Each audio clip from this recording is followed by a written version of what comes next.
A truck driver was airlifted to Utah Valley Hospital. Big things coming to Ivins City, and Tag and Go is scaring customers for cancer. You're watching St. George News at 5.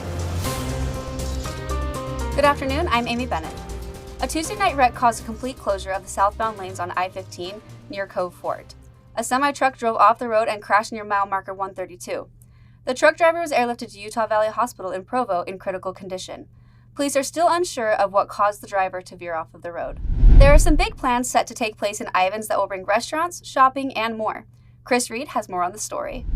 During its meeting last Thursday, the Ivins City Council gave its go-ahead to developers of two major projects in the city. In a 4-1 vote, the council approved the preliminary plan for the retreat, which will include a resort, residences, and short-term rentals.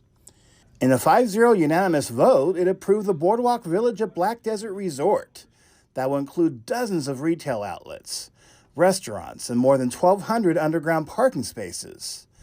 Thanks, Chris.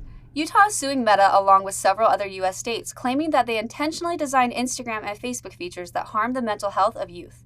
The lawsuits claim that Meta is collecting data from children under 13 without parental consent. The suit aims for financial damages and to put an end to unlawful practices. The St. George nonprofit organization SwitchPoint celebrated 9 years of providing solutions for homelessness.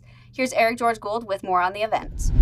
SwitchPoint Community Resource Center held a breakfast fundraiser at Dixie Convention Center Tuesday morning. Community member Ray Cox talked about the human mission behind SwitchPoint. And I love what SwitchPoint does because, in my opinion, what SwitchPoint does, they take people where they're at that might be in struggles with addiction, mental health, disease with a whole plethora of difficult situations. And I think they see their brothers and sisters for who they really are. Now in its 10th year, SwitchPoint hopes to one day be economically self-sufficient. Thanks, Eric. Tag and Go Car Wash is raising money for local families battling cancer, and they're doing it in a frightening way. Here's Jesse Bang with more on the story. The annual Tag and Go Haunted Scare Wash is set to take place in both St. George and Cedar City. 100% of the proceeds will benefit members of the community who've been diagnosed with cancer and are currently undergoing treatments. Tag and Go co-founder Quinn Allgood's mom passed away from breast cancer 10 years ago.